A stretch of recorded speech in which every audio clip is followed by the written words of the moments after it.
Hello everyone, welcome to Hope Foundation, Bhuj. My name is Mota Rinkle and I'm from Hope Foundation, Bhuj. तो आज का हमारा subject रहेगा computer fundamentals, जिसके अंदर हम लेने वाले हैं पार्ट 3। ऑलरेडी हमने पार्ट 1 एंड पार्ट 2 के रिलेटेड स्टडी कर लिया। आज हम लेंगे पार्ट 3। पार्ट 3 में आगे बढ़ने से पहले थोड़ा एक रिकैप देख लेते हैं जो हमने पार्ट 1 एंड पार्ट 2 में ऑलरेडी स्टडी कर लिया है। We have already seen in part 1 and 2। तो पार्ट 1 एंड 2 में क्या देखा? व्हाट इज कंप्यूटर, कंप्यूटर के बारे में देखा कि कंप्यूटर क्या है, तो वो एक इलेक्ट्रॉनिक डिवाइस है। फिर हिस्ट्री ऑफ कंप्यूटर, जिसके अंदर abacus, Pascaline, Napier's bones, first programmer, उनकी सब के बारे में देखा। फिर टाइप ऑफ कंप्यूटर, जिसमें 3 टाइप्स थे main: digital computer, hybrid computer and analogue computer. Then उसके बाद पार्ट 2 में हमने देखा इनपुट, प्रोसेस एंड आउटपुट। ठीक है, जो कंप्यूटर की साइकिल है उसके ऊपर ही कंप्यूटर काम करता है। Then components of the computer, computer के कंपोनेंट्स, हार्डवेयर सॉफ्टवेयर के बारे में हमने देखा, राइट। फिर हमने पर्सनल कंप्यूटर्स के बारे में भी नॉलेज लिया। इम्पॉर्टेंट पार्ट्स इन मदरबोर्ड, तो मदरबोर्ड के अंदर जो इम्पॉर्टेंट पार्ट्स हैं उनके बारे में भी हमने देखा। मदरबोर्ड हमें कितना हेल्पफुल रहता है वो भी हमने देखा। फिर व्हाट इज़ प्रोसेसर एंड को प्रोसेसर, तो प्रोसेसर और को प्रोसेसर क्या होते हैं वो भी हमने सीखा। एंड कंप्यूटर मेमोरी के रिलेटेड हमने स्टडी किया था, जिसमें primary memory and secondary memory थी, और उसको मेमोरी को मेजरमेंट करने का जो तरीका था वो भी हमने देखा कि कौन से वे में मेजरमेंट की जाती है मेमोरी को। ठीक है, तो अब नेक्स्ट देखते हैं हमारे पार्ट 3 के टॉपिक्स। तो हम पार्ट 3 में आगे बढ़ते हैं, जिसमें हम फर्स्ट टॉपिक ले रहे हैं जनरेशन ऑफ कंप्यूटर। ओके, तो यहाँ पे आपको बताया गया है द जनरेशन पार्ट यूज्ड, जो पार्ट उसके अंदर यूज़ किए गए, उसकी प्रॉपर्टीज़ और उसके एग्जाम्पल्स। तो यहाँ पे है द जनरेशन, जिसमें फर्स्ट जनरेशन है कंप्यूटर के अंदर, तो वो है 1940 to 1956। तब तक फर्स्ट जनरेशन थी। जो पार्ट उसमें यूज़ किया गया वैक्यूम ट्यूब। उसकी प्रॉपर्टीज़ के बारे में अगर देखें तो first generation computers used vacuum tubes very large in size. These were slow and generated a lot of heat। तो फर्स्ट जनरेशन में जो वैक्यूम ट्यूब यूज़ की गई वो साइज़ में बड़ी थी और बहुत ही काम करने में स्लो थी और बहुत ज़्यादा हीट वो जनरेट करती थी। उसके एग्जांपल हैं UNIVAC, ENIAC, IBM 701, IBM 650। Second generation of computers 1956 to 1963। Second generation है तो उसमें ट्रांजिस्टर्स यूज़ किए गए। Second generation computers used transistors and were smaller in size and faster in speed. This used magnetic tapes and punch cards to store data। तो यहाँ पे second generation computer में transistor का यूज़ किया गया, जो साइज़ में छोटे थे और काम करने की स्पीड बहुत ही ज़्यादा थी, फास्टर थी। और इसमें मैग्नेटिक टेप्स और पंच कार्ड का यूज़ किया गया डेटा को स्टोर करने के लिए। इसके एग्जाम्पल हैं IBM 7090, IBM 7094 एंड यूनिवैक 1108। ये इसके एग्जाम्पल हैं। फिर इसमें थर्ड जनरेशन कंप्यूटर के बारे में देखा जाए तो वो 1964 to 1971 में आए, जिसमें इंटीग्रेटेड सर्किट का यूज़ किया गया। This generation computers used integrated circuits, ICS, जिसका शॉर्ट फॉर्म है। This were smaller and faster and could do more complex work. यानी कि यहाँ पे इसकी बात की जाए तो इंटीग्रेटेड सर्किट साइज में स्मॉल थी, काम करने का तरीका फास्टर था और कॉम्प्लेक्स वर्क करने के लिए वो कैपेबल थे। नेक्स्ट देखते हैं इसमें फोर्थ जनरेशन ऑफ कंप्यूटर 1971 से प्रेजेंट, यानी कि अभी तक। ठीक है, तो अभी भी हम इसका यूज़ कर रहे हैं, जिसमें उसका जो पार्ट यूज़ हुआ वो माइक्रो प्रोसेसर है। Fourth generation computers used microprocessor and are lightweight and faster। Currently we are using fourth generation computer।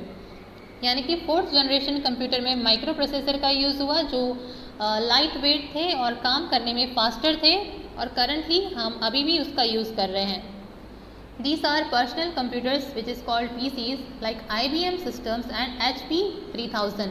तो उसके एग्जाम्पल में पर्सनल कंप्यूटर को हम ले सकते हैं।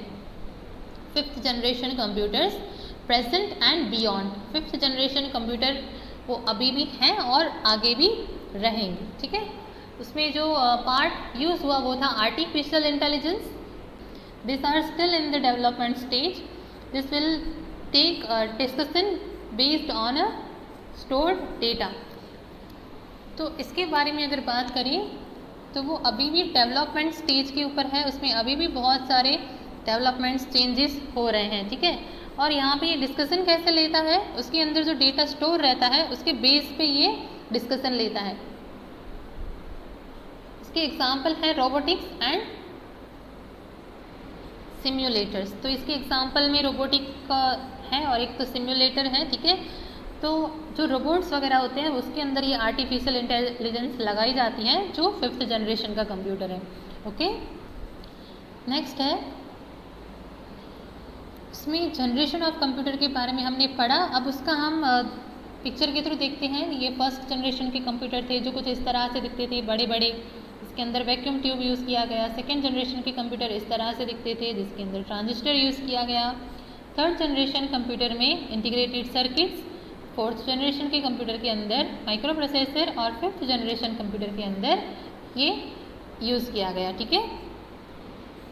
नेक्स्ट देखते हैं पार्ट्स ऑफ कंप्यूटर. कंप्यूटर के पार्ट्स.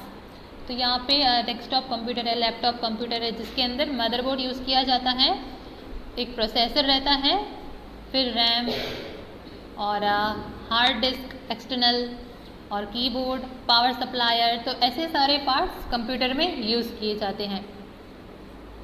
नेक्स्ट है types of keys. There are 6 kinds of keys.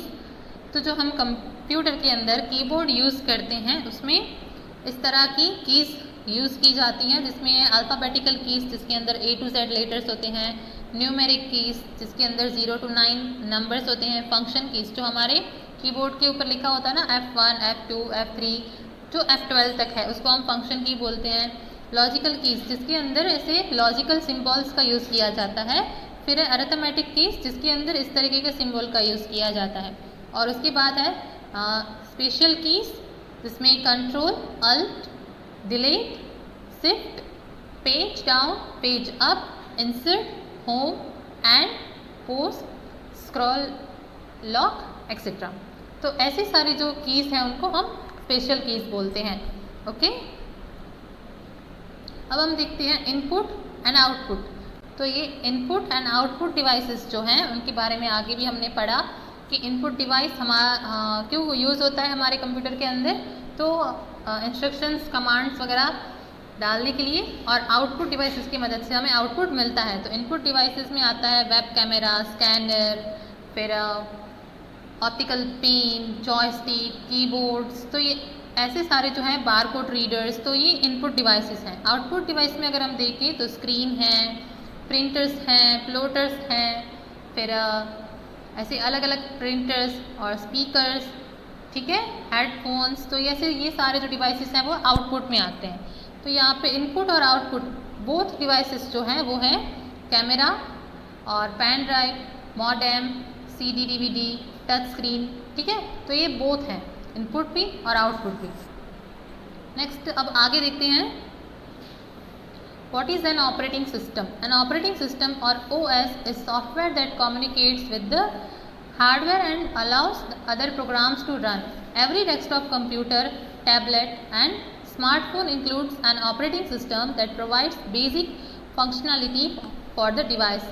तो यहाँ पे ऑपरेटिंग सिस्टम में उसके बारे में अगर बात करें तो वो एक ऐसा सॉफ्टवेयर है जो हमें कम्युनिकेट करने के लिए अलाउ करता है अदर प्रोग्राम्स और हार्डवेयर के साथ. ऑपरेटिंग सिस्टम की मदद से हम हार्डवेयर के साथ कम्युनिकेट कर सकते हैं और अदर प्रोग्राम्स को रन करवा सकते हैं. ठीक है. हर डेस्कटॉप कंप्यूटर है, टैबलेट है और स्मार्टफोन है तो उनके अंदर ये ऑपरेटिंग सिस्टम इंक्लूड रहती है और वो हमें ऐसे बेसिक फंक्शंस प्रोवाइड करती हैं डिवाइस के अंदर जिनकी मदद से हम ईजीली काम कर पाते हैं. Common desktop operating system include Windows, OS X and Linux. तो ऐसे उसकी अलग अलग टाइप्स हैं जिनकी हमें ऑपरेटिंग सिस्टम हम बोलते हैं. तो यहाँ पे कॉमन टाइप हैं Windows, OS X and Linux. यहाँ पे फॉर एग्जांपल आपको पिक्चर के थ्रू भी बताया गया है. ठीक है. iOS है, लिनक्स है, यूनिक्स है, विंडोज़ 8 है, एंड्रॉयड है, मैक OS है. तो ये सारे ऑपरेटिंग सिस्टम हैं. उसको पिक्चर के थ्रू समझते हैं ऑपरेटिंग सिस्टम, जिसके साथ hard drive, keyboard, mouse, printer, monitor और सारी एप्लीकेशंस कनेक्टेड रहती हैं। ऑपरेटिंग सिस्टम इन सभी को ऑपरेट करने का काम करता है, ठीक है। और ऑपरेटिंग सिस्टम की वजह से ही कंप्यूटर अच्छे से काम करता है, ठीक है। The evolution of Windows operating system. तो बेसिकली हम सब लोग हमारे कंप्यूटर में विंडोज़ का यूज़ कर रहे हैं एज ए ऑपरेटिंग सिस्टम, ठीक है। तो उसका इवोल्यूशन पीरियड अगर हम देखें तो विंडोज़ 1 जो है वो 1985 में आया, विंडोज़ 3.1 1992, विंडोज़ 95 1995 में आया, विंडोज़ XP 2001 में आया, विंडोज़ विस्टा 2006 में, विंडोज़ 7 2009 में, विंडोज़ 8 2012 में आया और विंडोज़ 10 2015 में आया, ठीक है। तो ये इवोल्यूशन पीरियड है विंडोज़ का। ओके स्टूडेंट्स, तो स्टूडेंट्स आई होप आपने सारे टॉपिक अच्छे से अंडरस्टैंड किए होंगे, ओके। एंड प्लीज़ हमारे चैनल को सब्सक्राइब करिएगा ताकि आपको न्यू वीडियो की नोटिफिकेशन मिलती रहे, ओके। Thank you.